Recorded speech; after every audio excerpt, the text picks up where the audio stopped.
Hello friends, income tax में आया है एक बहुत ही इंपॉर्टेंट सर्कुलर जो मैं आपके साथ इस वीडियो में करने वाली हूँ डिस्कस। तो चलिए स्टार्ट करते हैं वीडियो को। उससे पहले चैनल को ज़रूर सब्सक्राइब कर लीजिए ताकि सभी इंपॉर्टेंट अपडेट्स एंड अलर्ट्स आपको मिलते रहें। तो चलते हैं हमारे सर्कुलर की तरफ। ये है सर्कुलर नंबर 14/2020।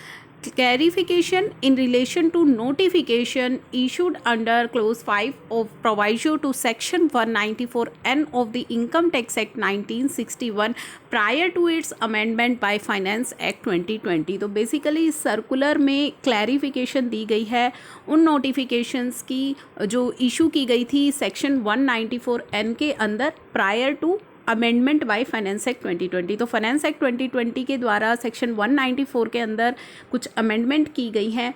तो उस अमेंडमेंट से पहले जो नोटिफिकेशंस इशू की गई थी उनसे रिलेटेड क्लैरिफिकेशन इस सर्कुलर में दी गई है।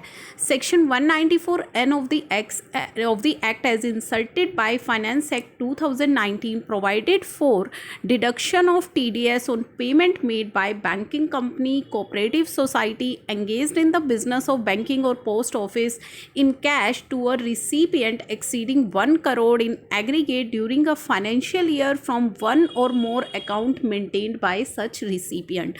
तो सेक्शन 194(n) जो है वो इंसर्ट किया गया था फाइनेंस एक्ट 2019 के द्वारा। इसमें कहा गया है it provides for deduction of tax at a source. अगर कोई बैंकिंग कंपनी, कोऑपरेटिव सोसाइटी जो कि एंगेज्ड है इन द बिजनेस ऑफ बैंकिंग या पोस्ट ऑफिस जो है वो किसी को 1 करोड़ से ज़्यादा की अगर कैश पेमेंट करते हैं तो वो वहाँ पे TDS डिडक्ट करेंगे in a aggregate during a financial year. यानी कि एक फाइनेंशियल ईयर के अंदर जो एग्रीगेट पेमेंट है, वन टाइम पेमेंट नहीं, aggregate of payment in a financial year, वो एक या एक से अधिक अकाउंट से भी हो सकती है। Clause 5 of the proviso to the said act has empowered central government in consultation with RBI to exempt by way of notification in official gazette person or class of person so that payment made to such person or class of person shall not be subject to TDS under this section। Accordingly, in exercise of the said powers, central government has issued 3 notifications। तो यहाँ पे जो है close 5 जो है वो power देता है सेंट्रल गवर्नमेंट को कि सेंट्रल गवर्नमेंट जो है in consultation with RBI exempt कर सकती है कुछ पर्सन को या फिर क्लास ऑफ पर्सन को जिन पर कि ये जो सेक्शन है वो एप्लीकेबल नहीं होगा, या फिर कुछ कंडीशंस लगा करके उनको एग्जम्पशन जो है दे सकती है। तो ऐसा वो प्रोवाइजो कहता है। तो इस सेक्शन की इस प्रोवाइजो की पावर यूज़ करते हुए जो सेंट्रल गवर्नमेंट है उसने 3 नोटिफिकेशंस इशू की थी। कौन सी नोटिफिकेशंस इशू की थी? नोटिफिकेशन नंबर 68 जो कि 18 सितंबर को इशू की थी।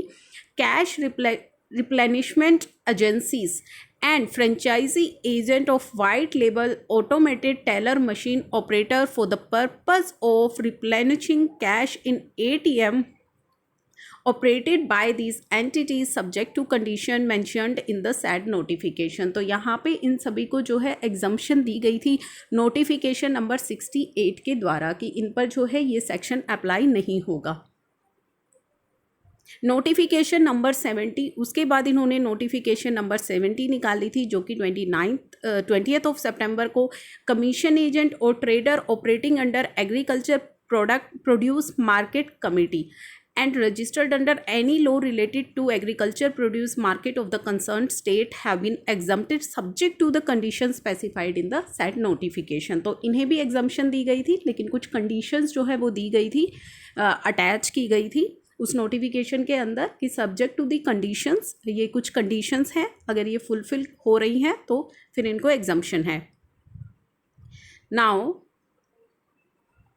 नोटिफिकेशन नंबर 80 जो कि 15 ऑफ अगस्त को आई थी। The authorised dealer and its franchise agent and sub agent and full fledged money changer licensed by the RBI and its franchise agent for the purpose of purchase of foreign currency from foreign tourist और non resident visiting India और from resident Indian और their return to India in cash as per direction और guidelines issued by RBI। तो ये सभी जो cases हैं, ये जो सभी नोटिफिकेशंस आई हुई हैं, इनमें एग्जम्पशन दी गई है सेक्शन 194(n) की, जो कि हमारे यहाँ पे दी गई है disbursement of inward remittance to the recipient beneficiary in India in cash under money transfer service scheme of the RBI of India and subject to the conditions specified in notification। तो यहाँ पे नोटिफिकेशन नंबर 80 में भी authorise dealer और उसकी franchise agents को, सब agents को, जो मनी चेंजर्स हैं उन सभी को जिन्हें आरबीआई की तरफ से लाइसेंस मिला हुआ है और किस पर्पस के लिए एग्जम्पशन दी गई है वो भी यहाँ पे बताया गया है।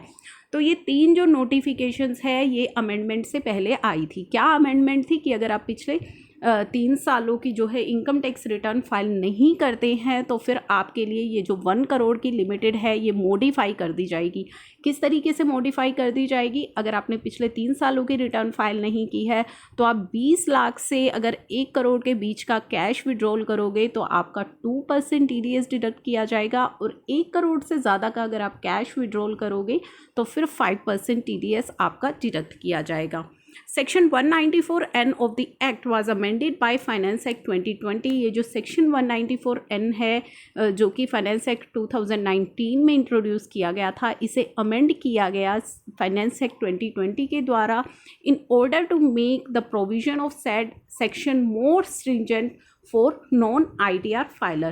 It is to be noted that clause 5 of the proviso to section 194N prior to its amendment has now become 4th proviso to the said section. Representation have been received seeking clarification regarding the validity of the above mentioned notification in light of the amendments carried out by Finance Act 2020। तो काफ़ी सारी representation जो है receive हुई थी कि finance act 2020 की amendment के बाद क्या ये जो ऊपर नोटिफिकेशंस इशू की गई हैं ये वैलिड होंगी या नहीं होंगी। The matter has been examined by board and it is clarified that above mentioned 3 notification shall deem to be issued under 4th proviso, यानी कि ये जो मान ली जाएंगी कि ये जो नोटिफिकेशंस है ये 4th proviso के अंदर इंसर्ट की गई हैं bye finance act 2020। It is further reiterated that exemption allowed under the said notification shall be subject to the condition laid down therein। तो ये जो नोटिफिकेशन के अंदर एग्जम्पशंस दी गई हैं ये जो है exemption shall be subject to the condition. यहाँ पे कुछ कंडीशंस है, अगर वो कंडीशंस फुलफ़िल होंगी तभी ये जो एग्जम्पशंस हैं आपको अलाउ दी। तो कुछ रिस्ट्रिक्शन जो है कंडीशंस यहाँ पे इन एग्जम्पशंस के साथ सेंट्रल गवर्नमेंट ने लगाई हैं। तो ये इंपॉर्टेंट क्लैरिफिकेशन है जो आई है इनकम टैक्स के अंदर सेक्शन 194N में। शेयर ज़रूर करते रहिएगा इंपॉर्टेंट वीडियोस बाकी लोगों के साथ भी, ताकि सभी को इन चीज़ों से अवेयरनेस मिल जाए। Thank you for watching.